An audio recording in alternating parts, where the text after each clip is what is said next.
अब देखो last class में अपन लोगों ने बात कर ली थी इक्वेशन ऑफ कंटिन्यूटी की, है ना। अब आज हम लोग जो टॉपिक स्टार्ट करने जा रहे हैं ना, वो स्टार्ट करने जा रहे हैं बर्नौलीज थ्योरम।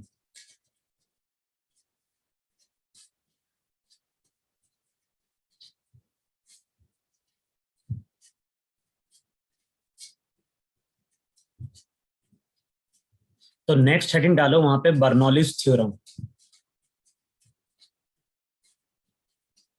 और सबसे पहला पॉइंट लिखो बर्नौलीज थ्योरम में वहां पे, it is based on conservation of energy. जैसे वहां पे क्या लिखवाया था कि इक्वेशन ऑफ कंटिन्यूटी किस पे बेस्ड थी? कंजर्वेशन ऑफ मास पे। लिक्विड हमारा वहां पे इनकम्प्रेसिबल था, तो वहां पे हम लोग क्या बोलते थे, जितना मास वहां पे एंटर करता है उतना ही मास वहां पे क्या होता है, सेम टाइम इंटरवल में बाहर निकलता था। तो वहां पे हम मास की कंजर्वेशन की बात करते थे, बर्नौलीज इक्वेशन में हम बात करते हैं किसकी?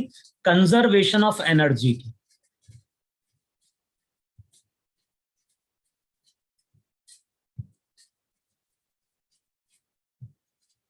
अब सबसे पहला पॉइंट देखो वहां पे, there are three types of energy.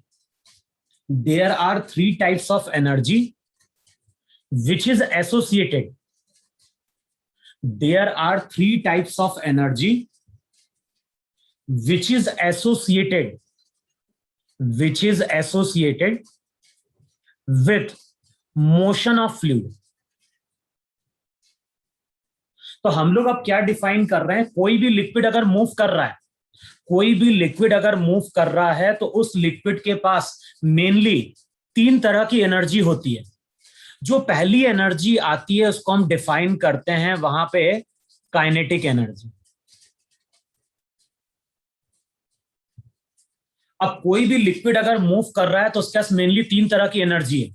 जो फर्स्ट टाइप की एनर्जी इसको हम बोलते हैं काइनेटिक एनर्जी। और ये जो काइनेटिक एनर्जी आती है वो आती है due to motion of fluid, या ऐसा लिख सकते हैं ड्यू टू मोशन।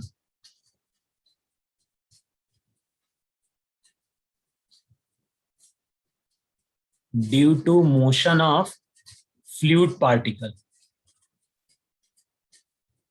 तो जब हम काइनेटिक एनर्जी की बात करते हैं तो ये एनर्जी आती है बेसिकली फ्लूइड पार्टिकल के मोशन के कारण। अच्छा, और लास्ट क्लास में हम लोग ये डिस्कस कर चुके थे कि हम जिस फ्लूइड की बात कर रहे हैं, बताओ वो फ्लूइड कैसा है, वो फ्लूइड इररोटेशनल है कि नहीं?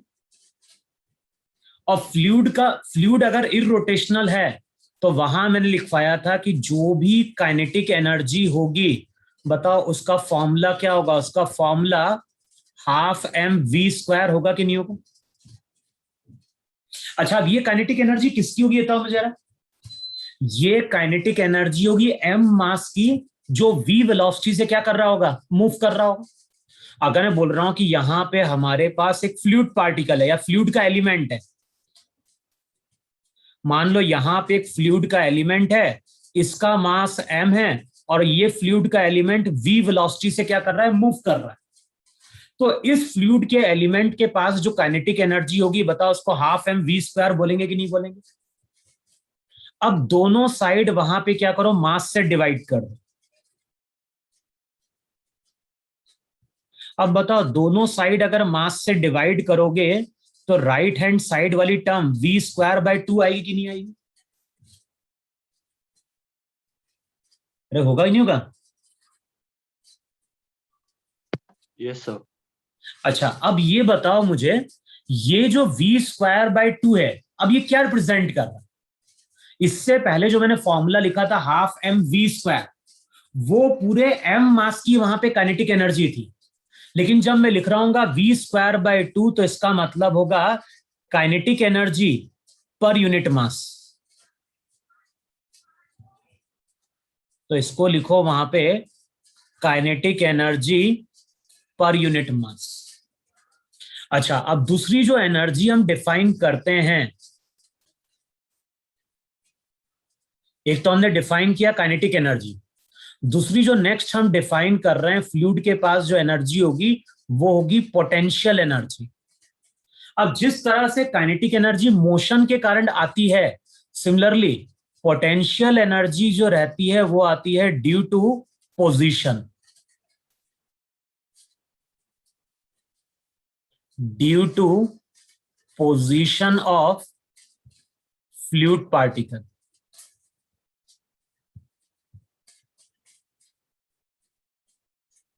अच्छा बताओ, ये जो मैंने फ्लूइड पार्टिकल कंसिडर किया है, मान लो ये फ्लूइड पार्टिकल ग्राउंड से h हाइट पे,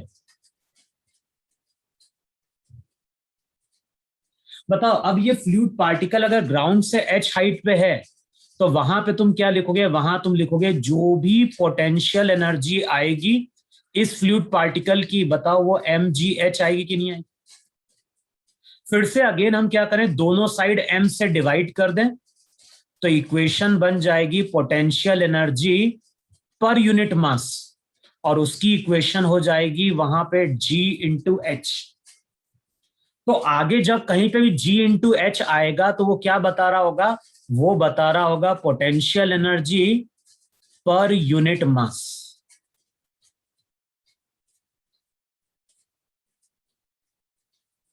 बताओ इतना क्लियर हुआ?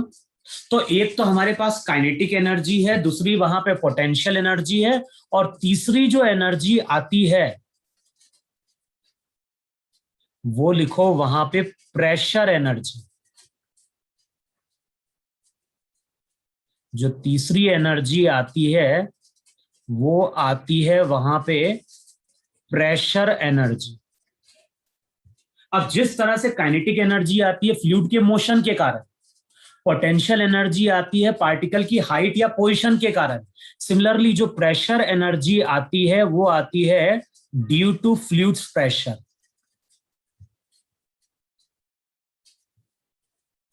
Due to fluids pressure. तो जो भी फ्लूइड का प्रेशर है उसके कारण जो एनर्जी आती है उसको वहां पे हम क्या बोलते हैं? प्रेशर एनर्जी बोलते हैं। इतना लिखा तो मैं रब करूं फिर से? Yes sir. हाँ सर। तो प्रेशर एनर्जी को क्या लिखा है? प्रेशर एनर्जी को लिख लेना वहां पे the energy possessed by a fluid due to its own pressure. Rub कर रहा हूं मैं इसको। अब जस्ट देखो, एक डायग्राम ड्रॉ करो कि हमारे पास एक कंटेनर है,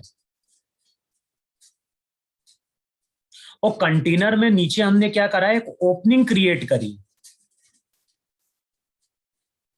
और इस कंटेनर में हमने यहां पे लिक्विड को लाके प्लेस किया।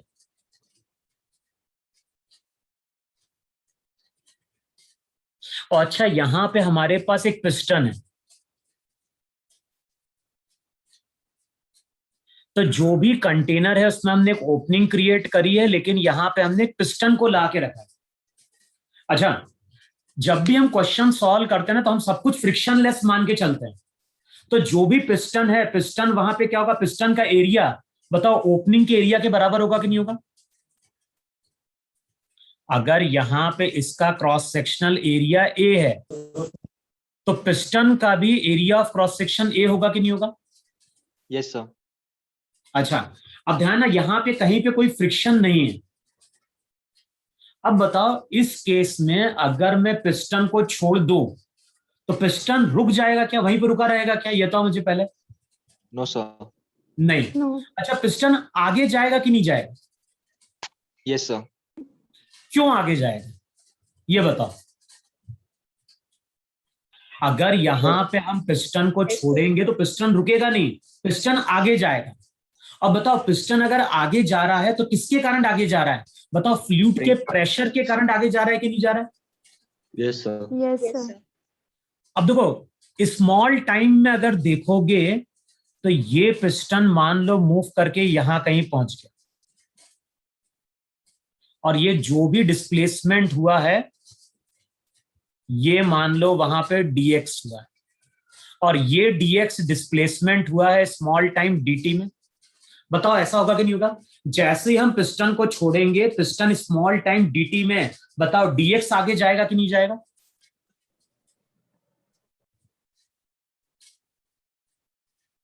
अरे ऐसा होगा कि नहीं होगा? Yes sir. अच्छा, अब ये बताओ जब ये पिस्टन dx से आगे जाएगा तो चेक करो यहां पे इतना अमाउंट का फ्लूइड और ट्यूब में आगे आ जाएगा कि नहीं आ जाएगा?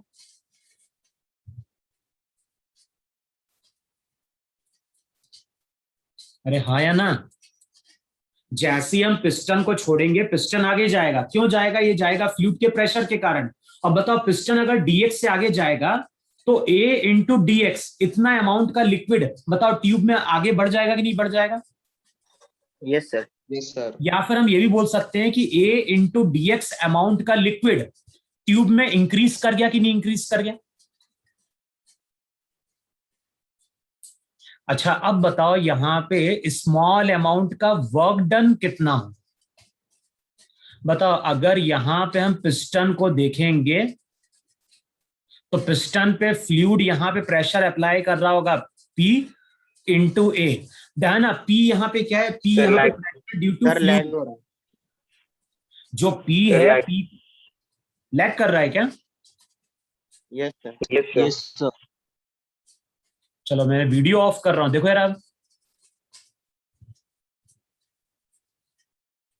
अरे मैंने वीडियो ऑफ किया, चेक करो अब लैग कर रहा है क्या बोलने में? No sir. नहीं सर। No, sir. अब सही है? Yes, sir. चलो अब ये बताओ मुझे, पिस्टन की अगर हम स्टडी कर रहे हैं तो पिस्टन पे फोर्स कितना लग रहा है? P इंटू ए लग रहा है कि नहीं लग रहा है? Yes, sir. और ध्यान है ये जो प्रेशर है ये प्रेशर केवल फ्लूइड के कारण है। एटमॉस्फेरिक प्रेशर तो कैंसिल आउट होगा कि नहीं? कैंसिल आउट हो जाएगा दोनों साइड का। Yes, sir. अच्छा तो फोर्स भी लग रहा है आगे की ओर, डिस्प्लेसमेंट भी कहां हुआ? तो स्मॉल अमाउंट का वर्क डन कितना हुआ? तो तुम बोलोगे स्मॉल अमाउंट का वर्क डन पीए इंटू डीएक्स हुआ कि नहीं हुआ? Yes, sir. अच्छा अब ये बताओ मुझे, जो पिस्टन रहेगा उसके पास काइनेटिक एनर्जी आएगी कि नहीं आएगी? यस। पिस्टन जब मूव करेगा, पिस्टन पहले रेस्ट में था, लेकिन तो अब पिस्टन के पास भी कुछ काइनेटिक एनर्जी आएगी कि नहीं आएगी?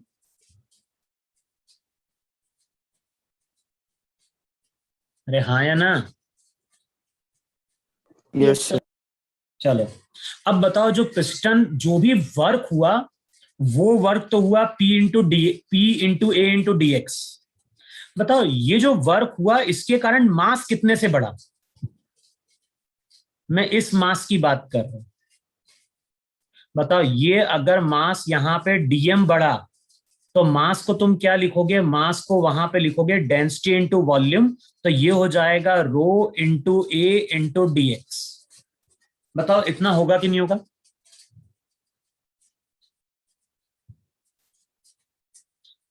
और ध्यान रखना ये जो वर्क हुआ है ये वर्क फ्लूइड के प्रेशर के कारण हुआ है। ये जो वर्क हुआ है या ये जो एनर्जी आई है वो एनर्जी आई है फ्लूइड के प्रेशर के कारण। अब इसको डिवाइड कर दो पर यूनिट मास से।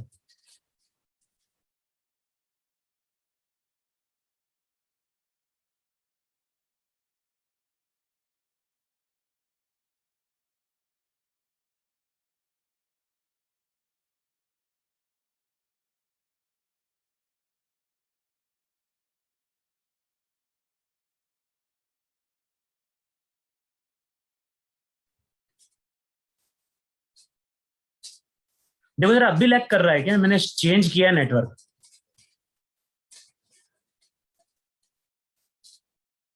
No sir. क्या मोबाइल नेटवर्क है, 4G बोलते हैं, 3G की भी स्पीड नहीं है मोबाइल पे तो। अब मैं तुमसे क्या बोल रहा हूं कि पिस्टन के ऊपर लिक्विड के प्रेशर ने वहां पे क्या किया? वर्क परफॉर्म किया है और वो वर्क हुआ है P into A into dx. उसके कारण फर्दर मास कितना आगे बढ़ा है या कितना फर्दर मास आया है ट्यूब के अंदर? तो वो आया है डीएम। अब मैंने वहां पे क्या किया? Work done per unit mass निकाला। अब बताओ इसकी वैल्यू क्या हो जाएगी? तो ये वैल्यू हो जाएगी P into A into dx divided by ये हो जाएगा rho into A into dx. बताओ इतना होगा कि नहीं होगा यहाँ पे? अब बताओ ये जो work done per unit mass है, इसी को हम बोलते हैं pressure energy per unit mass.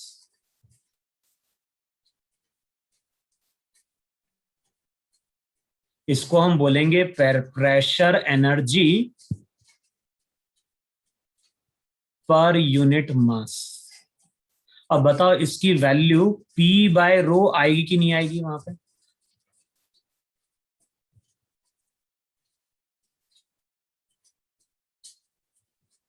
अरे हाँ या ना?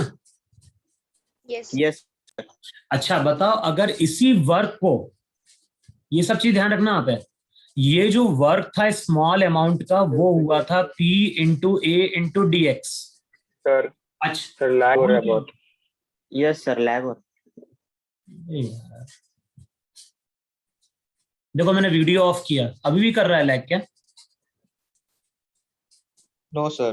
No sir. तो मैं वीडियो ऑफ ही रखता हूँ। अच्छा अब देखो मैंने क्या बोला, जो वर्क हुआ प्रेशर के कारण स्मॉल अमाउंट का वो P into A into D x हुआ कि नहीं हुआ? इसके कारण जो लिक्विड का वॉल्यूम यहां पे बढ़ा वो A इंटू डी एक्स बढ़ा कि नहीं बढ़ा? और ध्यान है, अगर मैं यहां पे इसको डिवाइड कर रहा हूं dV से, तो ये रिप्रेजेंट करेगा pressure energy per unit volume. बताओ pressure energy per unit volume वो अगले स्टेप में P के बराबर होगा कि नहीं होगा? Yes, sir. आया कि नहीं समझ में?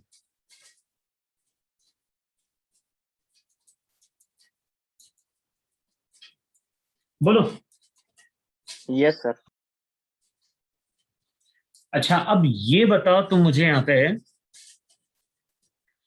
इससे पहले हमने kinetic energy per unit mass, potential energy per unit mass calculate किया था नहीं कैलकुलेट किया था?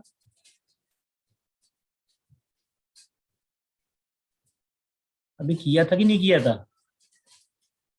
Yes, sir. उसको हम पर यूनिट वॉल्यूम भी लिख सकते हैं, लिख सकते हैं।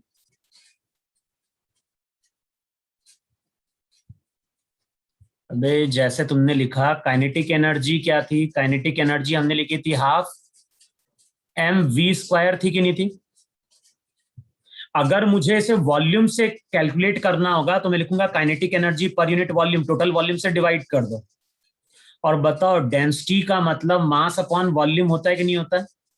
तो मास अपॉन वॉल्यूम का मतलब रो v² बाय 2 हो जाएगा कि नहीं हो जाएगा?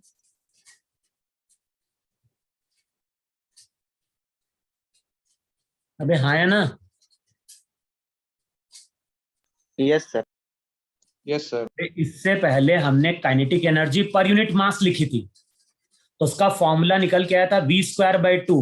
अगर मैं kinetic energy per unit volume calculate करूंगा तो उसकी वैल्यू चेक करो, रो v² बाय 2 आएगी कि नहीं आएगी? Yes, sir. तो कई बार देखोगे बुक में kinetic energy per unit mass की बात करता है और कई बुक में देखोगे kinetic energy per unit volume की बात करता है। अगर पर यूनिट वॉल्यूम की बात करेगा तो वहां पे हम फॉर्मूला यूज करेंगे रो v² बाय 2। बताओ इतनी चीज क्लियर हुई कि नहीं क्लियर हुई सबको? पोटेंशियल एनर्जी क्या थी? mgh थी, potential energy per unit volume. बताओ m बाय v रो हो जाएगा नहीं हो जाएगा? तो यहां पे लिखोगे रो gh।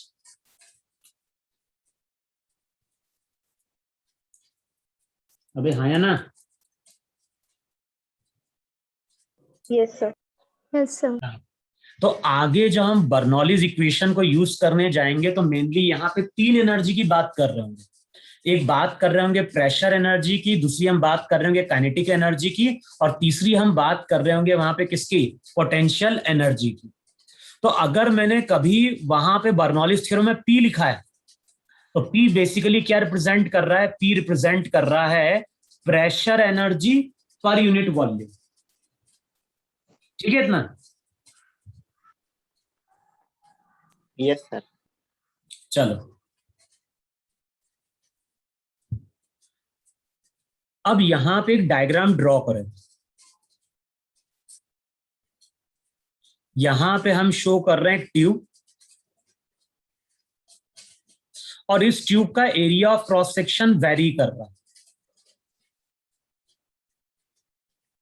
जो भी ट्यूब है, ट्यूब का एरिया ऑफ क्रॉस सेक्शन वहां पे क्या कर रहा है, वेरी कर रहा है। और मान लो ये हमारा यहां पे ग्राउंड है,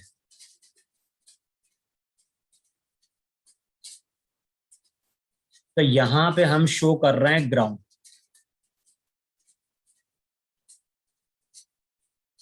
और ध्यान रखना यहां पे लिक्विड कंटिन्यूअसली क्या कर रहा है, फ्लो कर रहा है। और वहां पे लास्ट क्लास में बताया था कि जब लिक्विड फ्लो कर रहा होगा तो हम इस तरह से वहां पे स्ट्रीम लाइन शो कर रहे होंगे वहां पे।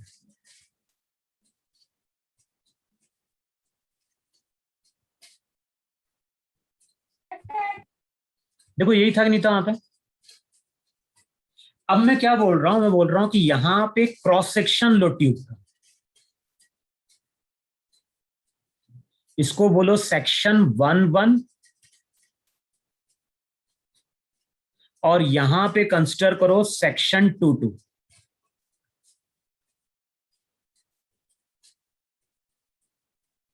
तो इस ट्यूब से लिक्विड जो है, लिक्विड तो कंटिन्यूअसली वहां पे क्या कर रहा है, फ्लो कर रहा है। अब हम क्या कर रहे हैं, हम लिक्विड का केवल वो पार्ट कंसिडर कर रहे हैं जो 1-1 और 2-2 के बीच में। तो बेसिकली हम इतने लिक्विड की बात कर रहे होंगे यहां पे।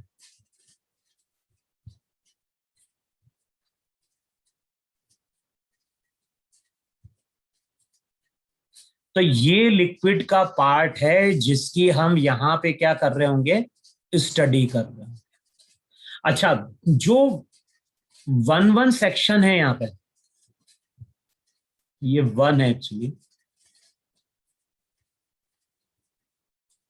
यहां पे मान लेना ट्यूब की हाइट h1 है, और यहां पे मान लो ट्यूब की हाइट कितनी है, h2 है। और ये डायग्राम मैंने शो किया है t=0 पे। अच्छा बताओ डेल्टा टी टाइम बाद क्या होगा,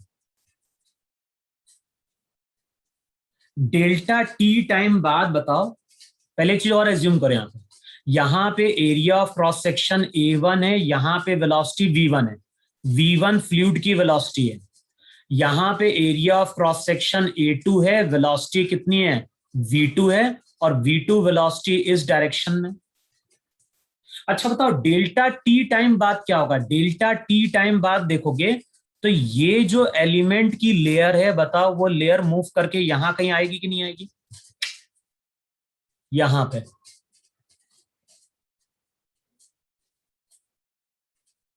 देखो आएगी इतनी, Yes, sir.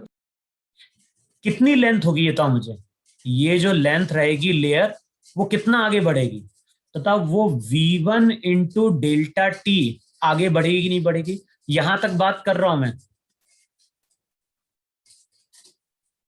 तो डेल्टा टी टाइम बाद अगर देखोगे तो बताओ इतना लिक्विड का एलिमेंट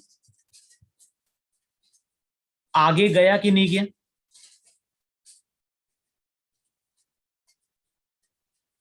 अबे गया कि नहीं गया इतना। Yes, sir. अच्छा डेल्टा टी टाइम बाद अगर देखोगे तो यहां पे जो लिक्विड की लेयर थी वो लिक्विड की लेयर मूव करके यहां कहीं पहुंच गई होगी, और कितना नीचे गई होगी, ये गई होगी वहां पे V2 इंटू डेल्टा टी। तो यहां पे जो लेयर आगे बढ़ी,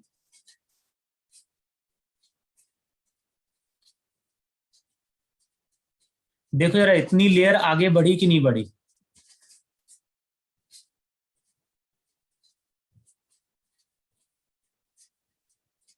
बोलो इतना है कि नहीं है। Yes, sir.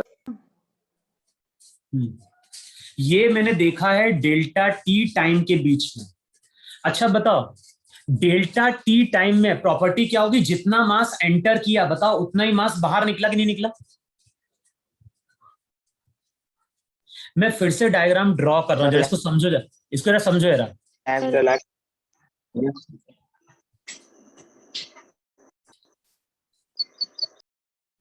देखो मैं अलग से डायग्राम ड्रॉ कर रहा हूं।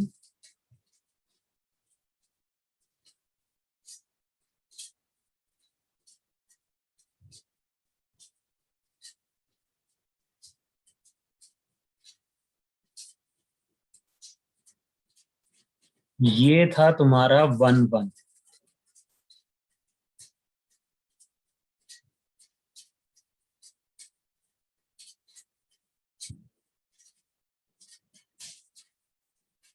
और ये था 2-2। बताओ ये डायग्राम था कब, जब टी की वैल्यू क्या थी, 0। डेल्टा टी टाइम बाद अगर देखोगे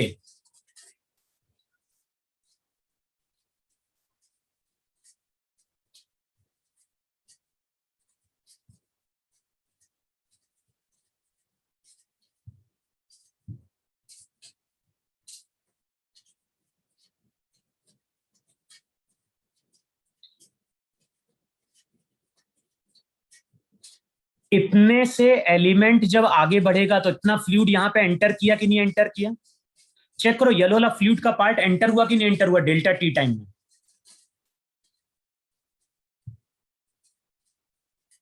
अबे हाँ या ना। Yes, sir. ये मैंने डायग्राम ड्रॉ किया है डेल्टा टी टाइम बाद। देखो हम किसको देख रहे हैं, हम पूरे फ्लूइड के पार्ट को देख रहे हैं जो 1 से 2 के बीच में था। अब डेल्टा टी टाइम में वो फ्लूइड का पार्ट आगे बढ़ा, तो देखो जो येलो कलर का मैंने पार्ट शो किया वो एंटर किया कि नहीं एंटर किया, और कितना एंटर किया, V1 इंटू डेल्टा टी। इतनी लेंथ का फ्लूइड अंदर आया कि नहीं है। और बताओ उतने ही टाइम में इतना फ्लूइड का element V2 into delta T, बताओ ये बाहर आया कि नहीं है। यहां से यहां तक देखो जरा, बोलो इतना समझ में आया कि नहीं समझ में आया। Yes, sir. ये पूरा कैलकुलेशन इस डायग्राम पे, अगर ये समझ में नहीं आया तो फिर आगे बढ़ ही नहीं पाएंगे हम कैलकुलेशन में। ये जो येलो वाला पार्ट मैंने शो किया, ये मैंने शो किया है डेल्टा टी टाइम में। डेल्टा टी टाइम में इतना पार्ट अंदर गया और इतना पार्ट बाहर गया। देखो ये चीज क्लियर हुई, क्लियर हुई। Yes, sir. अच्छा अब ये बताओ मुझे कि सबसे पहले तो हम मास को कंजर्व कराएं कि नहीं कंजर्व कराएं। अबे सबसे पहले मास को कंजर्व कराएं। Yes sir. Yes, बताओ sir. कितना मास अंदर गया। इस मास को अगर मैंने m1 बोला और इस मास को मैंने अगर m2 बोला, बताओ जो m1 मास रहेगा, m1 मास को लिखोगे डेंसिटी इंटू वॉल्यूम, और बताओ वॉल्यूम क्या होगा, वॉल्यूम होगा A1 into V1 into delta T. Check करो इतना होगा कि नहीं होगा। Yes sir. अच्छा अब जो फ्लूइड बाहर निकल रहा है उसका मास m2 होगा। m2 की वैल्यू क्या होगी, डेंसिटी इंटू वॉल्यूम, तो ये हो जाएगा A2 into V2 into delta T. अब पहली इक्वेशन आएगी इक्वेशन ऑफ कंटिन्यूटी से, दोनों को इक्वेट कर दो। बताओ दोनों को इक्वेट करोगे तो इसका मतलब ये हुआ कि नहीं हुआ, वहां पे अगर m1 इक्वल्स टू m2 है तो रिजल्ट वहां पे बन गया A1 V1 इक्वल्स टू क्या हो गया, A2 V2। यानी आगे जब क्वेश्चन सॉल्व करेंगे तो कहीं पे अगर m1 होगा तो उसको m2 लिख सकते हैं, लिख सकते हैं। Yes, sir. तो ये लास्ट क्लास में हम लोग डिस्कस कर चुके थे इक्वेशन ऑफ कंटिन्यूटी। तो पहले मैंने इक्वेशन ऑफ कंटिन्यूटी यूज करी है, जितना मास एंटर किया उतना ही मास वहां पे बाहर निकला। बताओ इतनी चीज सबको क्लियर हुई, क्लियर हुई। Yes, sir. अच्छा अब बताओ ये जो फ्लूइड का पार्ट मैंने कंसिडर किया है 1 और 2 के बीच में, ये फ्लूइड का पार्ट आगे क्यों बढ़ा।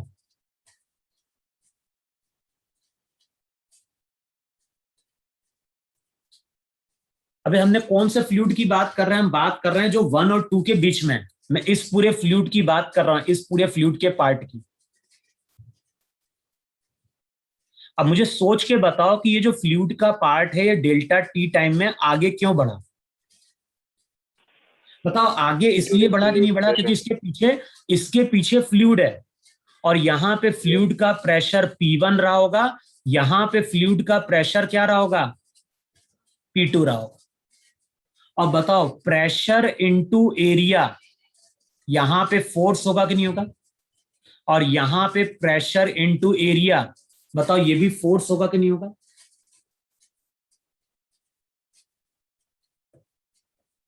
अबे हाँ या ना।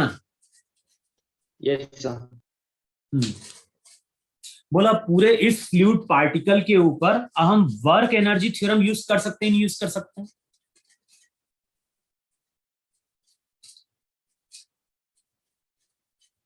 अबे तुम्ही लोगों से पूछ रहा हूं मैं, भाई वर्क एनर्जी थ्योरम तो हम हर जगह यूज कर सकते हैं, नहीं यूज कर सकते हैं।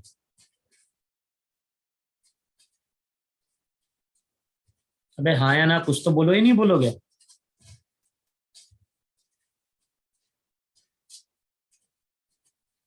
अब बताओ मैं अगर यहाँ पे वर्क एनर्जी थ्योरम यूज करना चाहूं, बताओ वर्क किस किस का है। स्टेटमेंट हम लोग क्या देते थे, स्टेटमेंट हम लोग देते थे वर्क एनर्जी थ्योरम में, वहां पे क्या था, वहां पे था work done by all the forces किसके बराबर था, चेंज इन काइनेटिक एनर्जी के बराबर था कि नहीं था।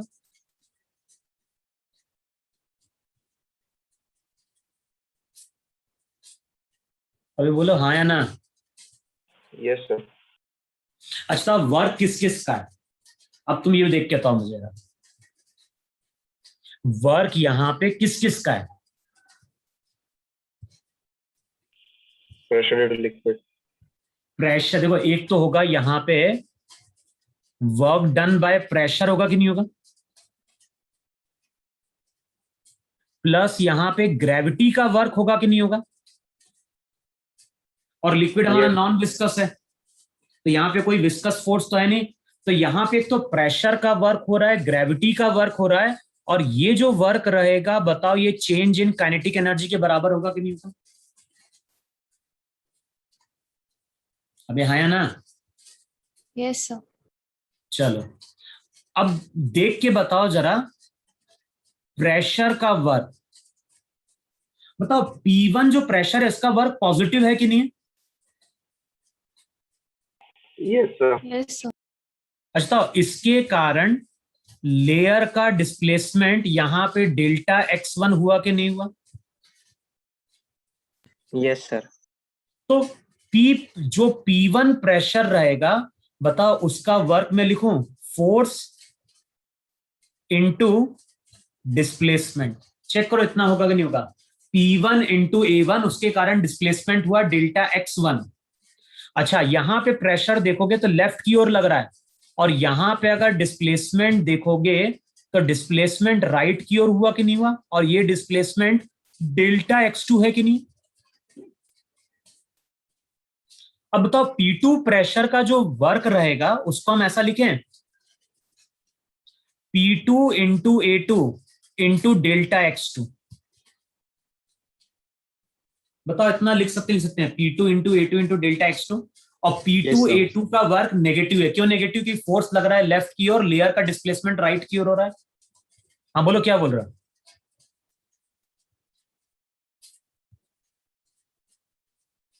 अबे हाँ या ना, इतना बताओ पहले मुझे। Yes, sir. अच्छा अब ये बताओ मुझे, डेल्टा x1 और डेल्टा x2 की जगह क्या लिख सकते हो, तो P1 इंटू A1, V1 बताओ delta. डेल्टा x1 की जगह V1 डेल्टा T लिख सकते हो, माइनस P2 इंटू A2, और डेल्टा x2 की जगह लिख सकते हो V2 इंटू डेल्टा T। बताओ लिख सकते हैं इतना। Yes, sir. अच्छा अब तुम मुझे ये देख के बताओ जरा, ग्रेविटी का वर्क कैसे कैलकुलेट करें। हमने ये रिजल्ट पढ़ा है कि नहीं पढ़ा है, कि जो भी ग्रेविटी का वर्क होता है वो होता है minus of change in potential energy.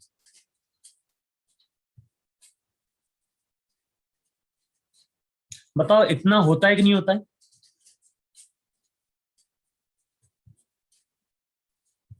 अभी ये अपन ने वर्क एनर्जी थी इसमें पढ़ा था, नहीं पढ़ा था वर्क में, कि work done by the conservative force किसके बराबर होता है? Minus of change in potential energy. अबे हाँ या ना? Yes, sir. Yes, sir. अब ये बताओ मुझे यहाँ पे पोटेंशियल एनर्जी में क्या चेंज आ रहा है, बोलो।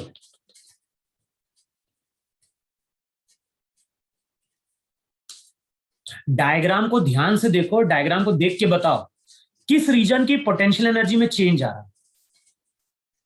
देखो मैं एक लाइन खींच रहा हूं, मैं एक लाइन खींच रहा हूं, बताओ यहां तक की जो फ्लूइड है, ये देखो यार, यहां तक की जो फ्लूइड है, बताओ उसकी कभी हाइट में कुछ चेंज आया क्या? इतनी फ्लूइड की हाइट में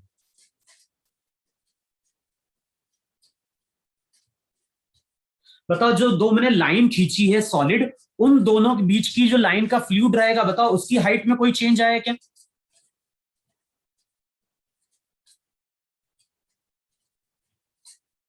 तुम्ही लोगों से पूछ रहा हूं, No, sir. समझ में आ रहा है मैं क्या बोलने की कोशिश कर रहा हूं? Yes. मैं ये बोल रहा हूं कि जो मैंने 1 1 और 2 2 के बीच में अभी जो सॉलिड लाइन खींची है, उस लाइन के बीच में ये जो फ्लूइड है, इतना पार्ट, बताओ इतने पार्ट की हाइट तो हमेशा वही रही कि नहीं रही? Yes, sir. अच्छा, पोटेंशियल एनर्जी क्या लिखेंगे? देखो मैं लिखने का तरीका क्या बताता हूं, इसको समझो जरा। जो बीच में जो लाइन है ना, इसकी पोटेंशियल एनर्जी तुम मान लो यहाँ पे U है, इतने पोर्शन की, इसकी मान लो U1 है और इसकी मान लो U2 है। देखो डायग्राम में मैंने U1 U2 लिखा है कि नहीं लिखा है? अबे हाँ यार, लिखा है कि नहीं लिखा है मैंने? Yes, sir. Yes, sir. अच्छा अब तुम देख के बताओ, इनिशियल अगर मुझे पोटेंशियल एनर्जी लिखनी होगी तो मैं U प्लस U1 लिखूंगा कि नहीं लिखूंगा? Yes, sir. और बाद में अगर जाओगे डेल्टा T टाइम बाद, तो U प्लस U2 हो जाएगा कि नहीं हो जाएगा? Yes, sir. Yes, sir. भाई जो पहला फ्लूइड का पार्टिकल था, उसमें M1 मास आगे गया, तो उतना ही मास वहां पे बाहर निकल गया। तो पहले जो पोटेंशियल एनर्जी थी वो U प्लस U1 थी, बाद में U प्लस U2 हो गई कि नहीं हो गई? Yes, sir. अब बताओ चेंज कितने का आया? चेंज होता है हमेशा फाइनल माइनस इनिशियल। तो work done by the gravitational force हो जाएगा माइनस, बताओ फाइनल माइनस इनिशियल करोगे तो U2 माइनस U1 बनेगा कि नहीं बनेगा?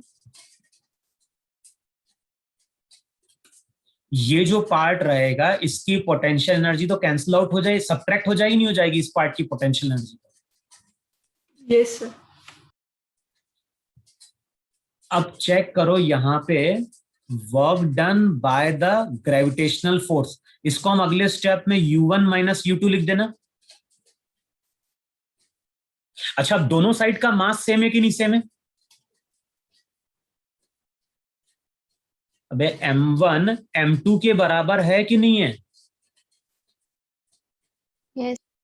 तो U1 को मैं लिख सकता हूं, U1 को लिख सकता हूं मैं M1 into G into H1, और U2 को मैं लिखूंगा M2 into G into H2। हम लोग चेंज कैलकुलेट कर रहे हैं, तो चेंज केवल किसके कारण आ रहा है? जो मास एंटर किया डेल्टा टी टाइम में और जो मास बाहर निकला, केवल उसमें चेंज आया। बीच का जो मास रहेगा उसकी हाइट में तो कोई चेंज आया कि नहीं है? बीच वाले पार्ट की पोटेंशियल एनर्जी में कोई भी चेंज नहीं आ रहा है। पोटेंशियल एनर्जी में चेंज केवल इतने पार्ट में आ रहा है, इतना पार्ट एंटर किया और इतना पार्ट वहां पे बाहर निकल गया। बोलो इतना सबको क्लियर हुआ कि नहीं क्लियर हुआ? Yes, sir. तो जब work done by the gravity की बात करें, ध्यान रखना उसको हम लिखेंगे M1GH1 माइनस M2GH2। रब करो इतना नीचे में है, नीचे वाला पोर्शन। Yes, sir. अच्छा अब लास्ट जो बचा ना हमें कैलकुलेट करने के लिए, वो बचा चेंज इन काइनेटिक एनर्जी। बाद में हम सबको सम अप कर देंगे रिजल्ट को।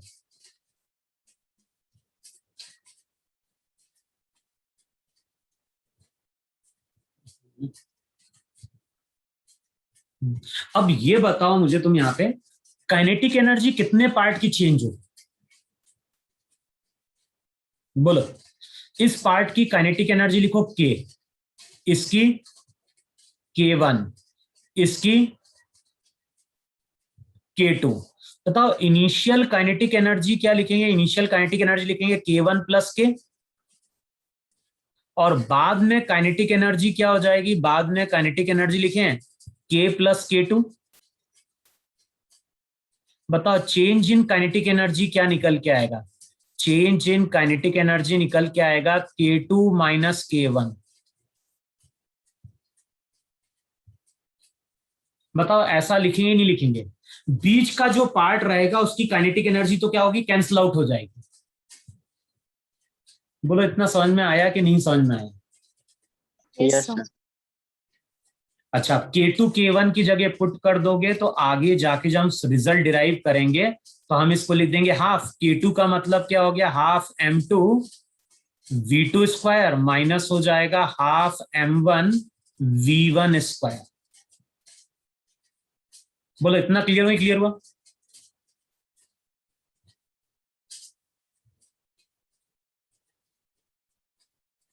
अबे Yes, बोलो sir. इतना क्लियर हुआ कि नहीं क्लियर हुआ?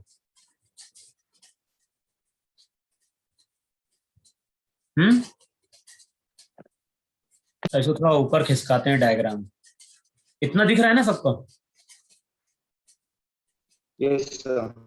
चलो, अब हमें क्या करना है? अब हमें फाइनली रिजल्ट डिराइव करना है। अब बताओ फाइनली अगर हमें रिजल्ट डिराइव करना है तो हम क्या करेंगे? सबकी वैल्यू पुट करेंगे यहां पर।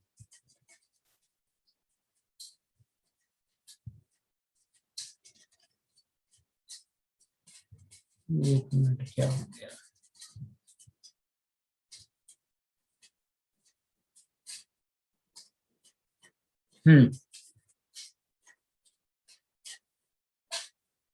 अब हम क्या कर रहे हैं? वर्क एनर्जी थ्योरम का जो स्टेटमेंट है ना, उसमें सबकी वैल्यू पुट करने जा रहे हैं।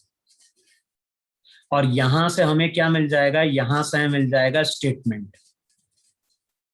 चलो, वर्क डन बाय प्रेशर की जगह क्या पुट करें वहां पे? अभी हमने कैलकुलेट किया नहीं कैलकुलेट किया? वर्क डन बाय प्रेशर ये हो जाएगा वहां पे P1A1 V1 delta T minus हो जाएगा P2A2 V2 डेल्टा T। ये तो हो गया work done by pressure, plus हो गया वर्क डन बाय ग्रेविटी। बताओ वर्क डन बाय ग्रेविटी का फॉर्मूला क्या निकल के आया था वहां पे? mgh1 माइनस h2 ना? Yes, sir. m1gh1 minus m2gh2। यही था नहीं था वहां पे? Yes, sir. Yes, sir.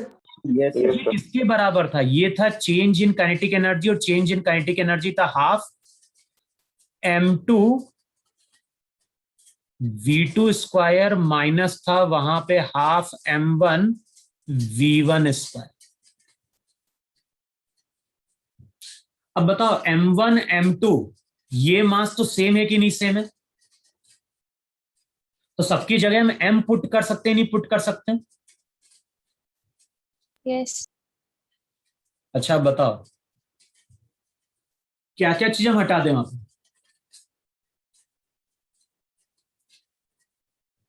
A1 V1 A2 V2 A1 V1 A2 V2 क्या है वो? equation of continuity.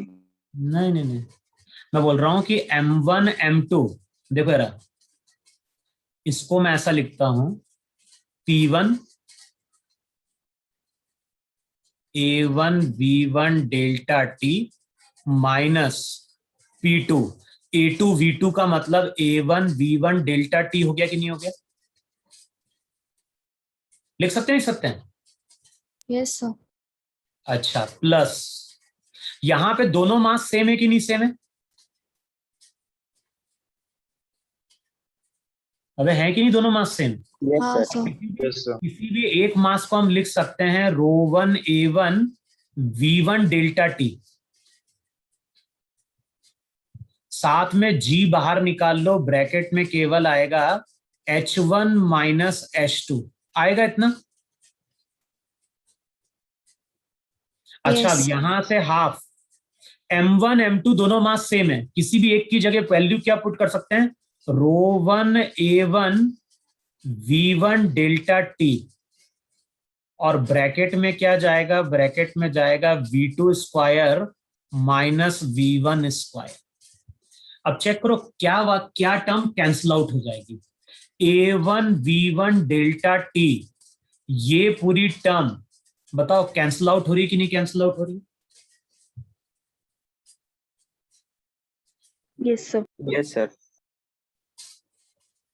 अब बताओ ये टर्म अगर कैंसिल आउट हो गई और टर्म को अगर हमने सेपरेट आउट किया, तो अब जब सेपरेट आउट करोगे तो इक्वेशन एक साइड की बनेगी P1 माइनस P2,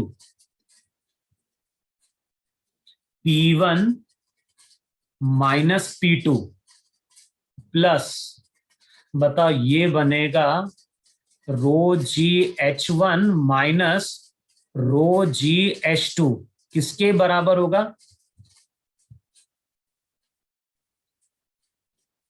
रो तो रहेगा ही नहीं रहेगा,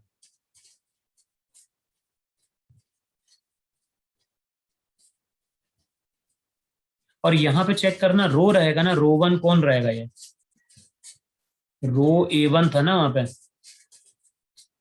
रो A1 V1 डेल्टा टी। तो चेक करके बताओ यहाँ पे जब सेपरेट आउट करोगे राइट हैंड साइड वाली टर्म बचेगी ρ/2 V2 square minus V1 square. Check करो इतनी बन रही कि नहीं बन रही है वहां पे? Yes sir. अब क्या करो, 1 वाली टर्म को एक साइड लेके चले जाओ और 2 वाली टर्म को एक साइड लेके चले जाओ जरा। अब 1 वाली टर्म को अगर एक साइड लेके आओगे तो लिखोगे वहां पे P1 प्लस क्या लिखोगे वहां पे ρgH1 प्लस क्या लिखोगे ρV1 स्क्वायर बाय 2। P2 वाली टर्म उस साइड लेके जाओ तो P2 उधर जाएगा, ρgH2 उधर जाएगा, और साथ में वहां पे आएगा ρV2 स्क्वायर बाय 2। अब चेक करो जरा, ये जो P रहेगा ना, इसको हम बोलेंगे pressure energy per unit volume,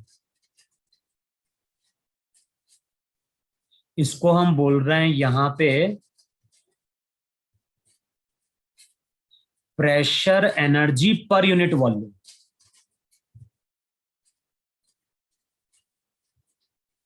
चलो अब ρgH क्या था बताओ मुझे, Potential energy. Potential energy per unit Per volume. unit volume.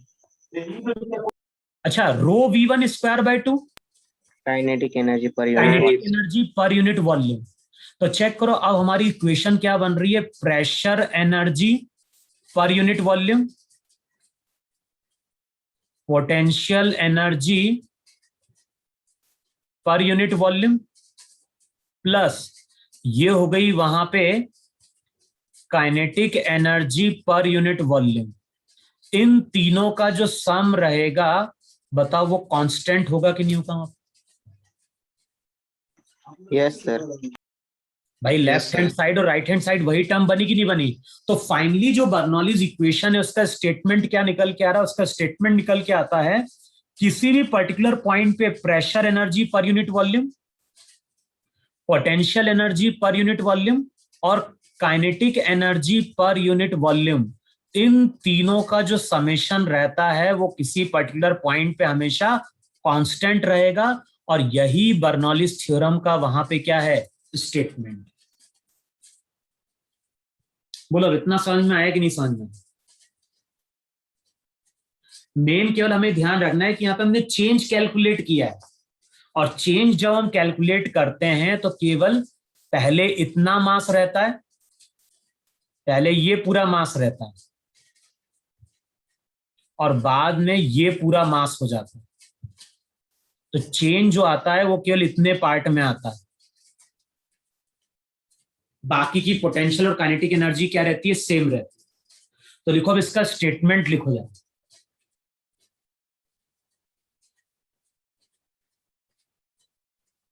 लिखो आपने,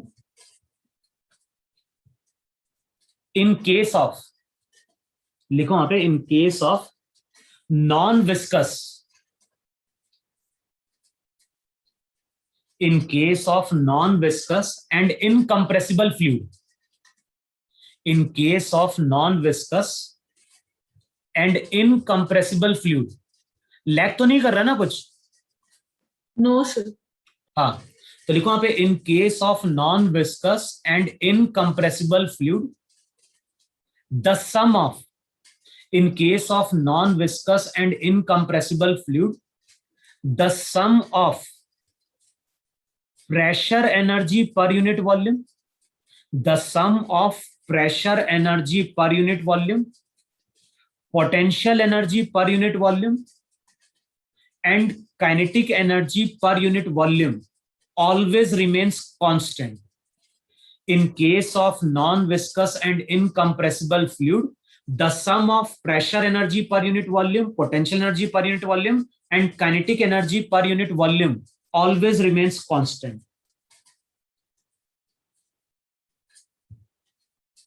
बताओ, इतना सबने लिखा कि नहीं लिखा? Yes, Yes, sir. sir. अब देखो, और जो भी हम न्यूमेरिकल सॉल्व करते हैं वहां पे के लिए यही दो इक्वेशन एप्लीकेबल होती है, या तो a1 b1 equals to a2 v2, या फिर p plus rho G H plus rho V square by 2, इसका सम कांस्टेंट कर देना। अब जैसे देखो वहां पे हमने जो बर्नौलीज थ्योरम डिफाइन करी, वो क्या डिफाइन करी, किसी पर्टिकुलर पॉइंट पे प्रेशर, भाई p बेसिकली प्रेशर है कि नहीं है? लेकिन इक्वेशन में क्या बन रहा है, इक्वेशन में बन रहा है वो pressure energy per unit volume. कहने का तरीका pressure energy per unit volume है, लेकिन बेसिकली ये P है कि नहीं है pressure?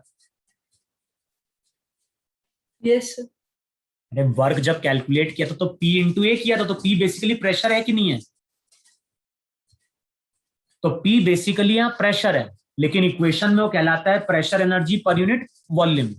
P plus rho G H plus rho V square by 2, बताओ इन तीनों का सम कांस्टेंट है, यही हमारी बर्नौलीज इक्वेशन है कि नहीं?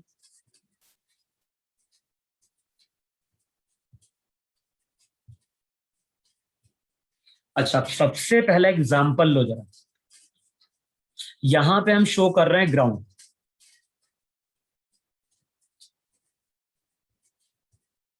और यहां पे हम शो कर रहे हैं हट, और ये हट की वहां पे क्या है, ये हो गई हट की वहां पे रूफ। अच्छा बताओ, अंदर प्रेशर कितना है अभी? P0. अभी जो अंदर प्रेशर है वो बताओ, यहां पे और यहां पे P0 है कि नहीं है? प्रेशर हमेशा एक्ट करता है नॉर्मल टू द सरफेस। बताओ बाहर भी प्रेशर कितना है अभी? P0. P0। एटमॉस्फेरिक प्रेशर है कि नहीं है?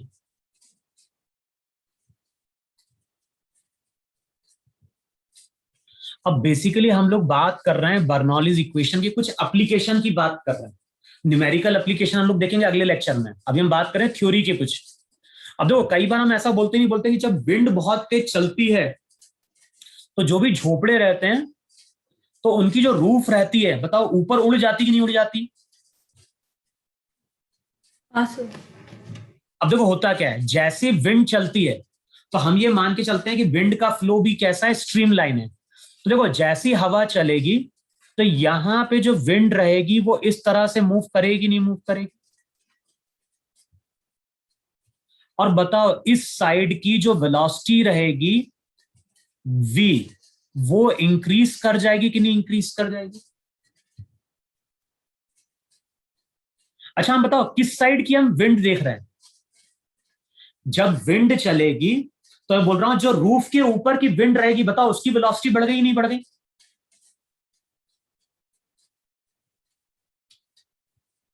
अबे नहीं समझ में आया क्या बोल रहा हूं? मैं बोल रहा हूं कि जब हवा चलेगी तो कमरे के अंदर की जो हवा रहेगी उसकी वेलोसिटी कम होगी, और रूफ के बाहर जो एयर रहेगी उसकी वेलोसिटी ज्यादा होगी कि नहीं होगी? Yes, sir. हाँ सर। अबे कमरे के अंदर जो एयर है, मान लो एक तरह से वो रेस्ट में है, और कमरे के बाहर जो रूफ के बाहर जो एयर रहेगी विंड के कारण उसकी वेलोसिटी बढ़ जाएगी कि नहीं बढ़ जाएगी? हाँ सर। अब हमने क्या बोला है, किसी पर्टिकुलर पॉइंट पे इन तीनों एनर्जी का सम हमेशा कांस्टेंट होना चाहिए। अब हो क्या रहा है, अब यहां पे हम लोग क्या बोल रहे हैं कि जो वेलोसिटी है, वेलोसिटी यहां पे इंक्रीज कर रही है। और अब तुम बताओ मुझे कि अगर वेलोसिटी यहां पे बढ़ रही है तो देखो पोटेंशियल एनर्जी में कोई चेंज आएगा क्या, तो मुझे नो सर। क्यों चेंज नहीं आएगा ये तो मुझे? भाई पोटेंशियल एनर्जी हाइट के कारण बनती है। मैं अगर बोल रहा हूं कि एक पार्ट यहां पे और एक पार्ट यहां पे है, तो यहां पे हाइट का डिफरेंस है कि नहीं है? लेकिन जब हम रूफ की बात कर रहे हैं तो उसकी थिकनेस बहुत स्मॉल है कि नहीं है? थिकनेस, और उसकी थिकनेस अगर स्मॉल है तो इसका मतलब है कि यहां पे जो पॉइंट लेंगे और यहां जो पॉइंट लेंगे, बताओ दोनों का रेफरेंस लेवल अप्रोक्सीमेटली सेम है कि नहीं सेम है? बताओ दोनों की पोटेंशियल एनर्जी क्या रहेगी? अबे सेम ही रहेगी या नहीं रहेगी? Yes, sir. हाँ तो सर। मैं बोल रहा हूं, देखो रूफ के ऊपर जो एयर पार्टिकल होंगे और रूफ के नीचे जो एयर पार्टिकल होंगे, बताओ दोनों की पोटेंशियल एनर्जी सेम रहेगी कि नहीं रहेगी? Yes sir. तो यहां पे रो जी एच जो पोटेंशियल एनर्जी है, ये तो यहां पे क्या है, कांस्टेंट है। अब बताओ वेलोसिटी अगर वहां पे बढ़ रही है तो इसका मतलब है प्रेशर वहां पे डिक्रीज करेगा या नहीं डिक्रीज करेगा? तो अब बताओ जो हमारी हट थी, जो हमारी हट की रूफ थी, अब उसमें यहां पे तो प्रेशर पी नॉट लग रहा है, लेकिन यहां से प्रेशर पी नॉट की जगह पी हो जाएगा, और ये प्रेशर मेरा वहां पे क्या कर गया, डिक्रीज कर गया। बताओ अब रूफ पे किस साइड का प्रेशर ज्यादा है, अंदर का प्रेशर ज्यादा है बाहर का प्रेशर ज्यादा है? बाहर का। अब बताओ प्रेशर अगर बाहर की ओर ज्यादा होगा, इसका मतलब बाहर की ओर फोर्स भी ज्यादा होगा कि नहीं होगा? और बाहर की ओर फोर्स ज्यादा होता है तो उसके जो वाई कंपोनेंट रहते हैं, उसके कारण जो झोपड़ी रहती है, जो हट रहती है, उसकी जो छत रहती है वो ऊपर की ओर उड़ जाती है। तो कभी ऐसा मूवी में दिखाते ही नहीं दिखाते हैं कि जब बहुत तेज हवा चलती है तो जो भी झोपड़े रहते हैं उसकी हट जो रहती है वो ऊपर की ओर उड़ती है कि नहीं उड़ती है? Yes, sir. तो ये जो एग्जाम्पल है, ये एग्जाम्पल वहां पे बर्नौलिस थ्योरम का ही है। इतना समझ में आया कि नहीं समझ में आया? Yes, sir. Yes, sir. चलो अब दूसरा एग्जाम्पल देखो यार। जैसे मान लो ये रेलवे ट्रैक है, और कई बार देखा होगा जब ट्रेन आने वाली होती है तो अनाउंसमेंट होती कि नहीं होती है? Yes, sir. अच्छा किस ट्रेन की हम बात कर रहे हैं? हम बात कर रहे हैं सुपरफास्ट ट्रेन। जैसे कहीं मान लो राजधानी पास कर रही है या फिर शताब्दी पास करती है, तो वहां पे अनाउंसमेंट होता है कि फास्ट मूविंग ट्रेन पास कर रही है, तो आप लोग प्लेटफॉर्म पे अगर खड़े हैं तो ट्रैक से थोड़ा दूर चले जाएं। ऐसा बोलता है कि नहीं बोलता है? Yes, sir. हाँ सर। अच्छा देखो डायग्राम को हम ऊपर से देख रहे हैं, ये जो रेलवे ट्रैक है ना, ये रेलवे ट्रैक को हम ऊपर से देख रहे हैं, और यहाँ पे एक पर्सन है, पर्सन को हम ऊपर से देख रहे हैं, तो पर्सन का केवल सर दिखाई देगा कि नहीं दिखाई देगा हमें? Yes, sir. अबे हाँ या ना? हाँ Yes, सर। sir. अच्छा अब बताओ यहां पे कुछ एयर पास कर रही कि नहीं पास कर रही? यहां पे भी कुछ एयर है कि नहीं है? इधर ना डायग्राम में कहां देख रहा हूं, डायग्राम में ऊपर से देख रहा हूं। वैसे अगर देखोगे तो पर्सन ऐसा खड़ा हुआ है ट्रैक के सामने।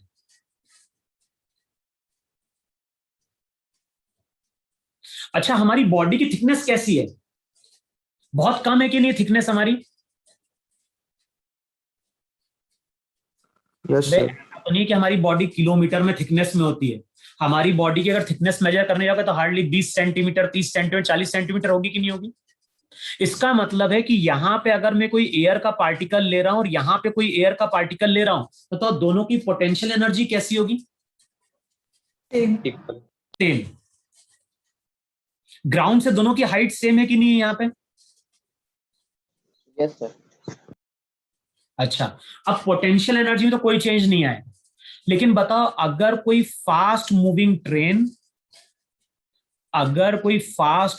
ट्रेन इस ट्रैक पे जाएगी तो उस ट्रेन के कारण जो एयर के पार्टिकल ट्रेन के साथ कांटेक्ट में रहेंगे, बताओ उनकी वेलोसिटी बढ़ जाएगी कि नहीं बढ़ जाएगी?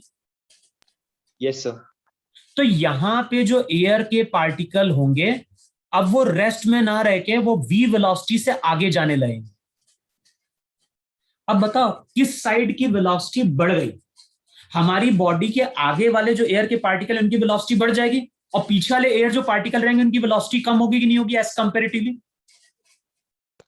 Yes, sir. अब पोटेंशियल एनर्जी में फिर से देखो, पोटेंशियल एनर्जी में कोई चेंज है क्या? नहीं।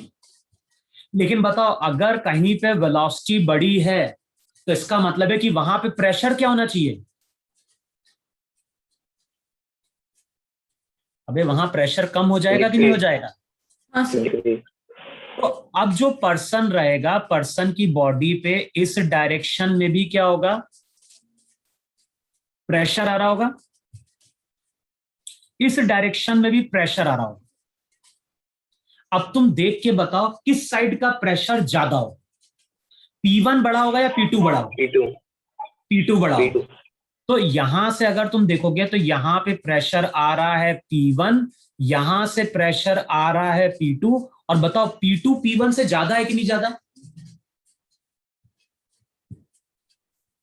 हाँ सर। है। और P2 अगर P1 से ज्यादा है तो इस प्रेशर के कारण हमारी बॉडी इस डायरेक्शन में फोर्स एक्सपीरियंस करती है, और वही फोर्स रहता है जिसके कारण हमारी बॉडी ट्रेन से क्या होगी? टकरा सकती है। अब वो डिपेंड करता है कि ट्रेन कितनी फास्टली मूव कर रही है। ट्रेन जितनी फास्टली मूव करेगी वेलोसिटी उतनी बढ़ेगी, और वेलोसिटी उतनी बढ़ेगी तो आगे का प्रेशर कम हो जाएगा, पीछे का प्रेशर बढ़ जाएगा, और प्रेशर डिफरेंस के कारण हमारी बॉडी जो रहेगी वो ट्रेन से क्या होगी? टकरा जाएगी। और इसी इंसिडेंट को प्रिवेंट करने के लिए हमेशा वो अनाउंसमेंट करता है कि फास्ट ट्रेन पास कर रही है, इसलिए ट्रैक से क्या हो जाओ? थोड़ा दूर हो जाओ। समझ में है कि नहीं समझ में? अरे इतना समझ में आया कि नहीं समझ में आया तुम्हें? Yes Yes, sir. sir. चलो एक चीज और देख रहा हूं। ऐसे तो बहुत सारी एग्जाम एप्लीकेशन है बर्नौलीज थ्योरम की।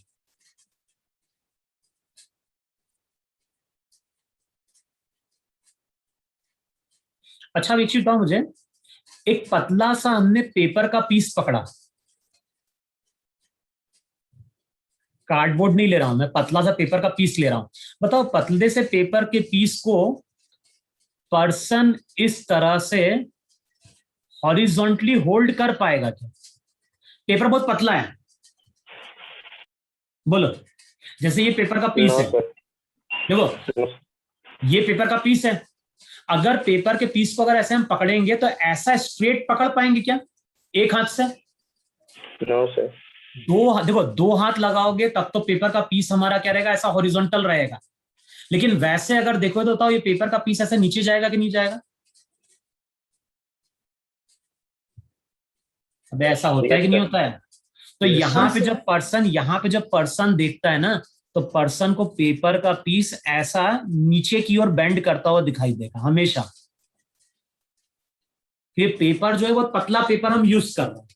अच्छा अब मेरी रिक्वायरमेंट क्या है कि जो पेपर का पीस होता है ऐसे नीचे जा रहा है, अब मेरी रिक्वायरमेंट है कि पेपर का पीस ऐसा स्ट्रेट रहे हमेशा, और हम हाथ नहीं लगाए। बगैर हाथ लगाए हुए हमारी रिक्वायरमेंट है कि ये पेपर का पीस ऐसा क्या हो जाए? स्ट्रेट हो जाए। तो उसके लिए करता क्या है? जो पर्सन रहता है, जो पर्सन है, पर्सन यहां पे एयर ब्लो करता है। जो पर्सन रहेगा, पर्सन यहां पे एयर ब्लो करेगा इस डायरेक्शन में, यानी पर्सन ऊपर की ओर एयर क्या करता है, ब्लो करता है। अच्छा, तो ये पेपर की थिकनेस कैसी है? बहुत स्मॉल है, बहुत लार्ज है थिकनेस? बहुत स्मॉल। अच्छा, थिकनेस अगर स्मॉल है इसका मतलब है कि यहां पे हम कोई एयर का पार्टिकल कंसिडर करें और नीचे एयर का पार्टिकल कंसिडर करें, बताओ दोनों की पोटेंशियल एनर्जी सेम होगी नहीं सेम होगी? Yes sir. तो पोटेंशियल एनर्जी तो मेरी वहां पे कांस्टेंट है। अब बताओ अगर पेपर के ऊपर अगर हम एयर ब्लो करेंगे तो यहां पे बताओ वेलोसिटी को हम इंक्रीज करा रहे हैं कि नहीं इंक्रीज करा रहे हैं? अबे ऊपर से अगर हम पेपर को फूकेंगे तो ऊपर की वेलोसिटी बढ़ गई कि नहीं बढ़ गई? Yes, sir. अच्छा, वेलोसिटी बढ़ गई तो वेलोसिटी के कारण क्या होगा? वेलोसिटी के कारण अब तुम क्या बोलोगे, यहां पे अगर प्रेशर आ रहा है P1 और यहां पे जो प्रेशर आ रहा है P2, बताओ इनमें से कौन सा प्रेशर ज्यादा हो? अगर वेलोसिटी बढ़ रही है तो बताओ प्रेशर डिक्रीज करना चाहिए कि नहीं डिक्रीज करना चाहिए? Yes, sir. तो P1 लेस देन P2 होगा कि नहीं होगा? Yes sir. अब तुम ये बताओ मुझे, अगर नीचे का प्रेशर ज्यादा है ऊपर का प्रेशर कम है तो प्रेशर डिफरेंस के कारण यहां पे ऊपर की ओर फोर्स बनेगा कि नहीं बनेगा? Yes, sir. Yes. और यही वो फोर्स होता है जिसके कारण पेपर का पीस हमारा क्या होता है, स्ट्रेट हो जाता है। तो कभी करके देखना, जैसे ये पेपर है, जैसे तुम, और डिपेंड करता है, अभी तो फैन चल रहा है, अगर फैन नहीं चल रहा है ऊपर से तुम फूक मारो इस तरह, बताओ पेपर स्ट्रेट हो रहा है कि नहीं हो रहा है? यस सर, हो रहा है। तो ये जो एग्जाम्पल रहता है, ये एग्जाम्पल क्या होता है, बर्नौलिस थ्योरम का होता है। फिर देखो इसके एक दो और हैं। स्प्रेयर देखा है तुम लोगों ने? अबे आजकल देखते हो कि मच्छर मारने के लिए वो आता ही नहीं आता हिट डायरेक्ट बॉटल में। Yes sir. हाँ sir. पुराने जमाने में याद है क्या होता था? पुराने जमाने में पंप आता था, कभी घर वालों से पूछना, पंप होता था, उसमें आगे यहाँ पे नोजल लगी रहती थी, है ना? पंप के नीचे यहाँ पे एक डब्बा दिया होता था और उस टाइम पे लिक्विड यानी कैरोसिन मिलाया जाता था और कैरोसिन मिला के लिक्विड को नीचे फिल किया जाता था। यहाँ पे पिस्टन होता था और यहाँ पे इसका पीछे एक हैंडल होता था, पिस्टन के साथ एक हैंडल इस तरह से अटैच होता था। कभी देखा इस तरह के पंप तुम लोगों ने? No sir. या फिर बोल जा रहे होली पे देखा है? होली पिचकारी आती नहीं आती इस तरह की बड़ी वाली? Yes sir. हाँ, यस सर। सर। नहीं होगी तो पुराने जमाने में जब मच्छर होते थे ना तो इस तरह का पंप यूज किया जाता था और उस टाइम पे कोई लिक्विड अवेलेबल नहीं होती थी, बेसिकली वो कैरोसिन होता था, कैरोसिन में कुछ मिलाया जाता था और वो कैरोसिन नीचे भर दिया जाता था और होता क्या था, पंप को पीछे खींचते थे और तेजी से प्रेस करते थे। और बताओ तेजी से जब प्रेस करते हैं तो लिक्विड बाहर आता है कि नहीं आता है? हाँ sir. ऐसा कोई पंप तुमने पानी का भी देखा ही नहीं देखा जो होली में अपन लोग यूज करते हैं इस तरह का setup? Yes sir. Yes sir. अच्छा, कभी ऑब्जर्व करना कि जो पंप, जो पिस्टन रहता है, अगर इसको हम धीरे से पुश करते हैं तो कुछ भी लिक्विड बाहर निकलता है क्या? No sir. कब लिक्विड बाहर निकलता है? देखो पंप को हम पीछे लेके गए और जितनी तेजी से हम इसको प्रेस करेंगे उतने ज्यादा चांसेस हैं कि लिक्विड के ड्रॉपलेट्स बाहर निकलते हैं। बताओ ऐसा होता है कि नहीं होता? हाँ sir. Yes sir. अब देखो होता क्या है, यहां पे इस रीजन में तो एयर के पार्टिकल प्रेजेंट है। अब बताओ पंप को अगर तुम तेजी से मूव कराओगे v वेलोसिटी से, बताओ वेलोसिटी जितनी ज्यादा तेज होगी एयर की वेलोसिटी भी क्या होगी, इतनी बढ़ेगी कि नहीं बढ़ेगी? अबे है ना? अब यहां पे दो पॉइंट लो, एक पॉइंट यहां पे और एक पॉइंट यहां पे, बताओ किस साइड का प्रेशर घट जाएगा? जहां पे वेलोसिटी बढ़ती है बताओ वहां पे प्रेशर घटेगा कि नहीं घटेगा? ऊपर तो अगर इस पॉइंट पे प्रेशर P1 है और इस पॉइंट पे प्रेशर P2 है तो ध्यान रखना P2 ज्यादा होगा, P1 बहुत कम हो जाता है। और जब भी लिक्विड की हम बात करते हैं, लिक्विड हमेशा प्रेशर डिफरेंस के कारण फ्लो करती है। तो जब हम पंप को तेजी से मूव कराते हैं तो P1 प्रेशर कम हो गया, P2 प्रेशर ज्यादा है, और P2 प्रेशर के कारण कुछ लिक्विड के ड्रॉप्स ऊपर आ जाते हैं, और यही लिक्विड के ड्रॉप्स इन एयर के ड्रॉप्स के साथ क्या होते हैं, बाहर निकल जाते हैं। लेकिन अगर तुम पंप का जो वो है, जो पिस्टन है, अगर पिस्टन को तुम धीरे धीरे मूव कराओगे ना तो कोई भी लिक्विड बाहर नहीं निकल के आती।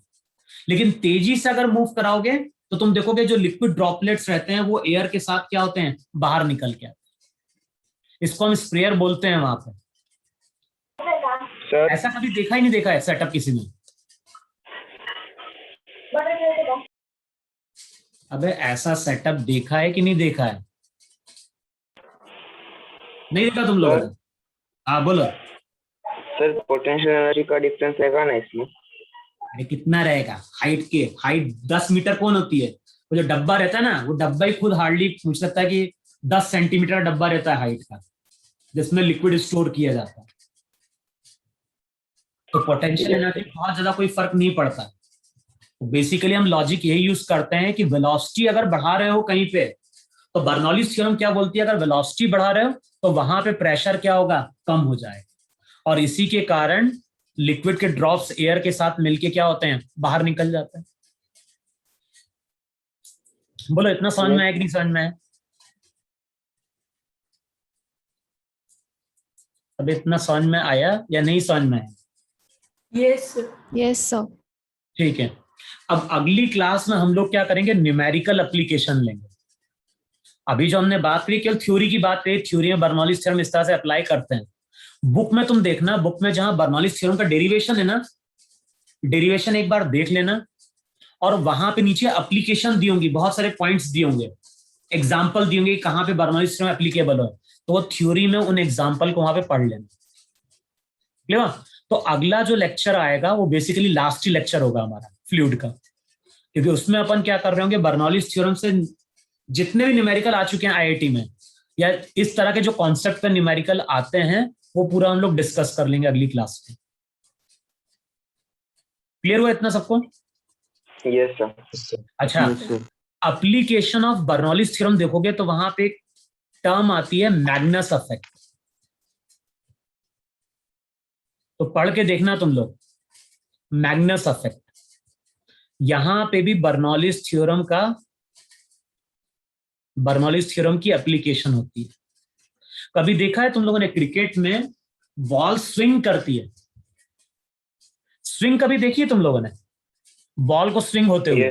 यस स्विंग भी दो होती हैं। जैसे मान लो ये क्रिकेट की पिच है, किसी ने क्रिकेट खेला है कि नहीं खेला है? Yes sir.